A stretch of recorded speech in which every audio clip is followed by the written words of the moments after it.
Mana ada orang ni? Sampai lagi. Lambat betul lah.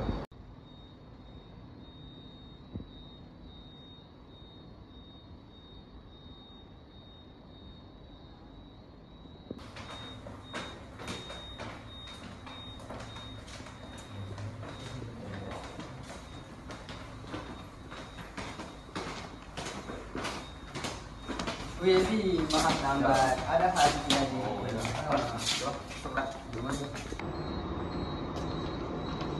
Wili, aku baru tak ada kata lagi.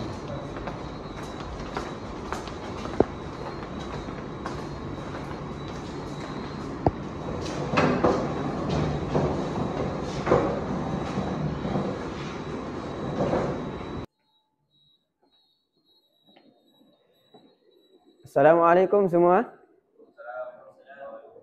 Maaf lambat, saya ada hal sikit tadi. Semua sihat ke? Sihat. Ya, sihat. Okey, sebelum tu Ustaz nak tanya. Semua hadir ke hari ni? Semua hadir Ustaz. Okey. Semua sihat ke? Alhamdulillah, semua sihat. Alhamdulillah.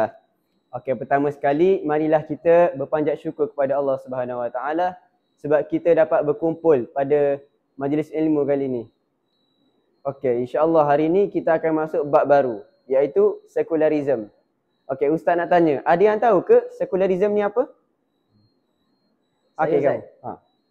Apa yang saya faham tentang sekularisme ni, dia adalah suatu fahaman yang mana dia memisahkan agama dengan keduniaan. Kiranya dalam apa-apa perkara, contoh macam dari segi politik, undang-undang dan sebagainya, dia tak boleh campur dengan agama. Kiranya agama-agama, dunia-dunia. Kiranya dua perkara ni dia tidak bercampur. Itu yang saya faham lah Ustaz. Okey, betul. Secara ringkasnya itulah sekularisme. Oh iya ke? Okey, baik. Biar saya terangkan. Sekularisme ni ialah fahaman yang memisahkan antara agama dengan urusan negara, undang-undang dan kehidupan awam. Okey, seperti yang si Umar bagi contoh tadi, berkaitan dengan undang-undang. Di mana undang-undang yang digubal tanpa merujuk ajaran agama dengan menggunakan akal semata-mata. Okey, kamu semua mesti tertanya-tanya, sekularisme ni bahaya ke tak kan? Okey, Luqman, sekularisme ni bahaya ke tak? Bahaya Ustaz. Kenapa? Saya kurang pasti Ustaz.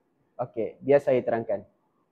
Okey, sekularisme ni dia bahaya sebab dia meminggirkan syariat. Kenapa? Contohnya, hukum Allah tidak dijadikan panduan utama menyebabkan masyarakat ni jauh dari nilai Islam dan agama. Yang kedua, merosakkan identiti umat. Apabila agama dipisah daripada kehidupan, generasi akan datang akan jadi keliru dan hilang arah. Okey, yang terakhir, membuka ruang kerosakan sosial yang mana sekularisme ni akan menyebabkan agama tidak lagi jadi asas dan akhlak serta undang-undang.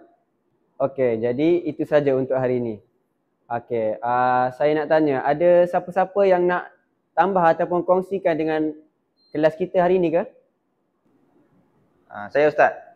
Saya merasakan bahawa agama ni menghalang pembangunan dan penemuan yang berjaya dijumpai oleh manusia. Maksud kamu?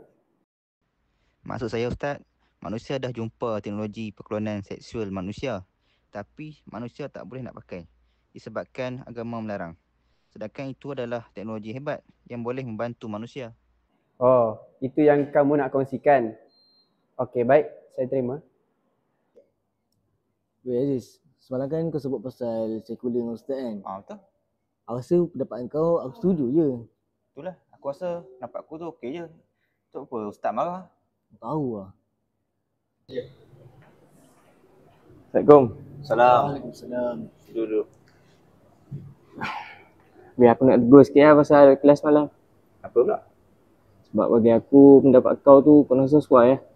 Sebab aku dah tengok muka Ustaz tu dah macam marah lah. Asal pula, bukan apa dengan aku. Suka hati lah. Tu lah, asal dia pula.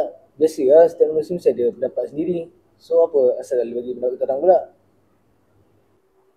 Assalamualaikum Ayah. Waalaikumsalam. baru balik kelas ni. Oh, macam mana kelas hari ni? Okey je. Cuma ada masalah dengan lecturer. Oh, kenapa tu? Kenapa saya tadi bagi pandangan. Lepas tu macam lecturer saya macam tak suka dan macam marah. Oh, macam ni Aziz. Kita ni sebagai pelajar, kita kena dengar apa yang lecturer cakap.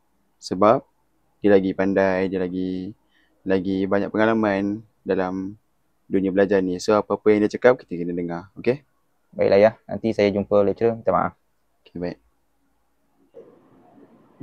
Aziz, kenapa saya nampak kamu ni sedih je hari ni? Taklah Ustaz. Cuma saya rasa menyesal lah. Kenapa ya? Sebab kelas sebelum ni saya menafikan apa Ustaz cakap. Dengan bagi contoh-contoh yang segi akan nampak bagus. Pada hakikatnya banyak keburukan. Disebabkan itulah agama melarang. Oh, tak apa Aziz. Kita kan sama-sama belajar.